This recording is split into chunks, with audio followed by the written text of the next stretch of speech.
Hey guys! Hello! So we're getting ready to continue on with Project Tombstone here. Yes. So we've got our empty radio case all refinished inside and out. Yep.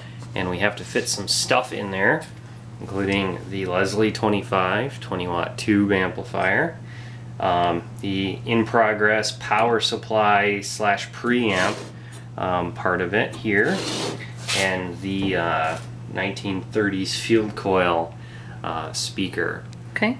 And in order to do that without modifying the case at all, what we're going to do is take some pine, and we're going to build a chassis that fits inside of here, holds the speaker in place with a baffle, and holds the amplifier in place, and has a brace and holds the power supply up in the air, so that everything is thermally well designed, doesn't get too hot, has lots of airflow, and isn't touching each other and all that sort of stuff. Any major concerns?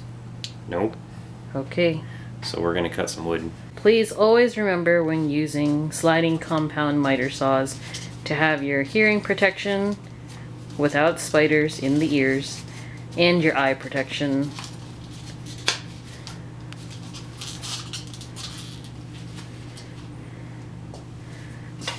We've marked the base, and Whisker's gonna go ahead and cut it.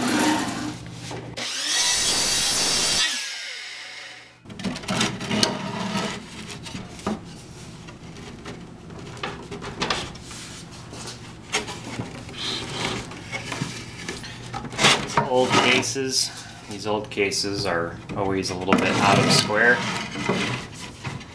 Oh, so that side fit. You've got to tailor your wood so that it fits the thing that you're mating to. Very nice. So there's our new floor, and I think the next thing is the baffle. Okay. So that's going to take 2 pieces of wood, because this is, pretty wide. Yeah, it's 14 and some change, so we're going to use 2 pieces that are each plenty wide.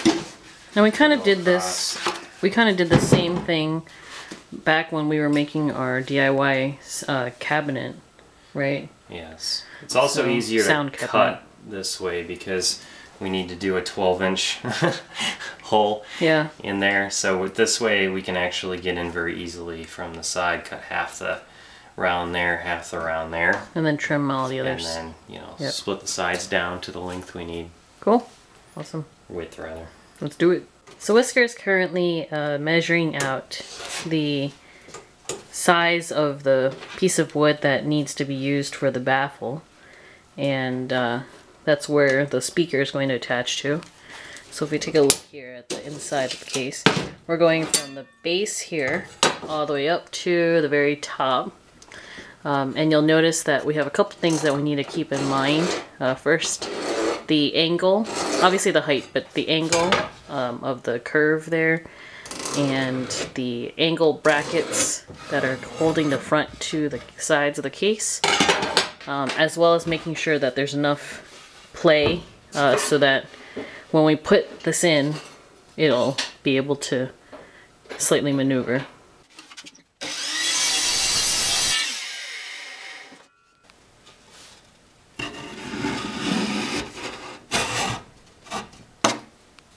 Okay, there's 1/2 of our baffle. Cool. I gotta cut the other side.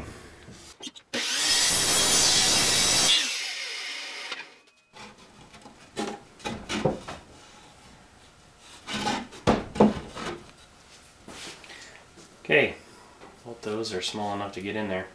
Okay. Awesome. Now what?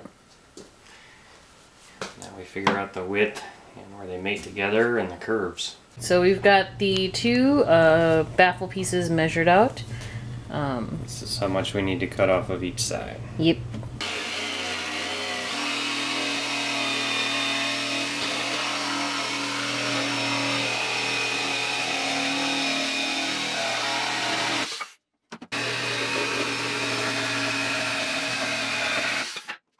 Let's see if they fit in. Yeah, that'd probably be a good idea. In case we messed up. So positive, Whisker. Yep, I'll Dun, do. dun, dun, dun. Now I have to do the curves on top. Okay. So the really cool thing about these is that the inside curve essentially is the same as the outside curve. There's kind of, you know, parallel dimensions. So we're just going to use the curve of the outside case to create our curve on the baffle piece.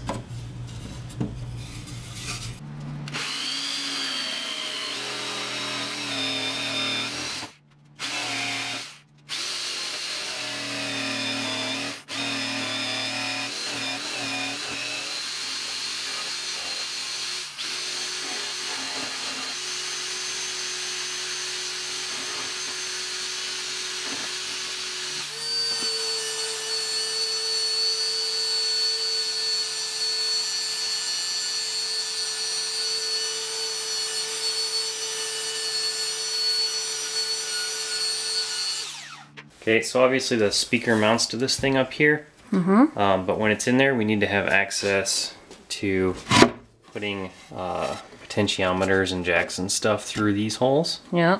So we need to make sure that in our baffle this spot is missing so we can actually get to that from behind, but not missing so high that it interferes with the speaker mounting.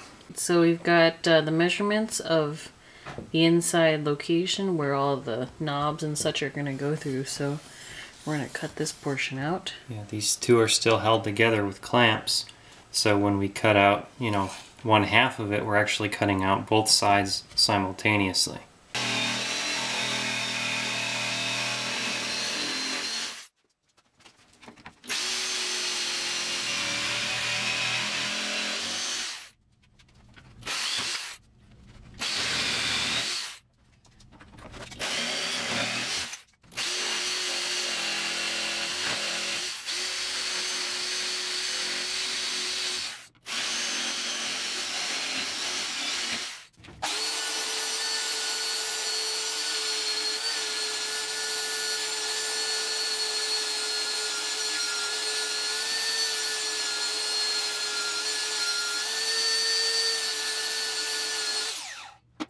Alright, so what we're going to do is mark out the outer limit for where the speaker will be.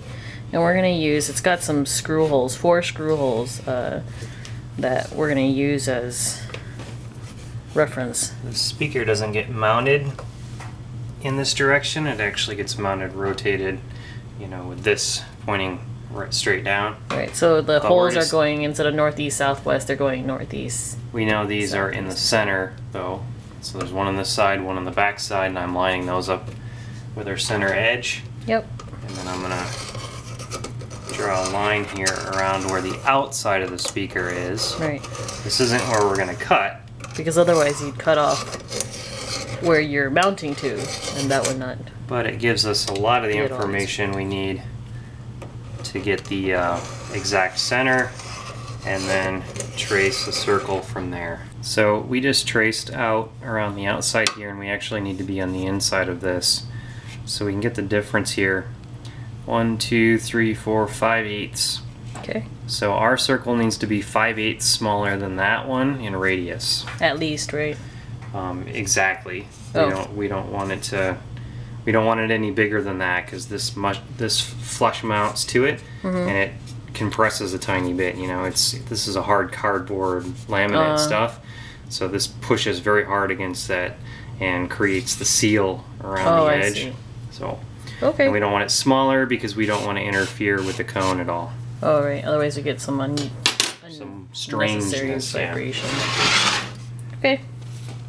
So I think we're going to use a string. We're going to find the center, maybe a wire actually, and then just mark 5/8.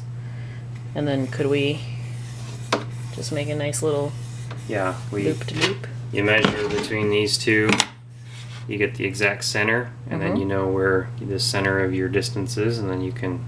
We'll show you.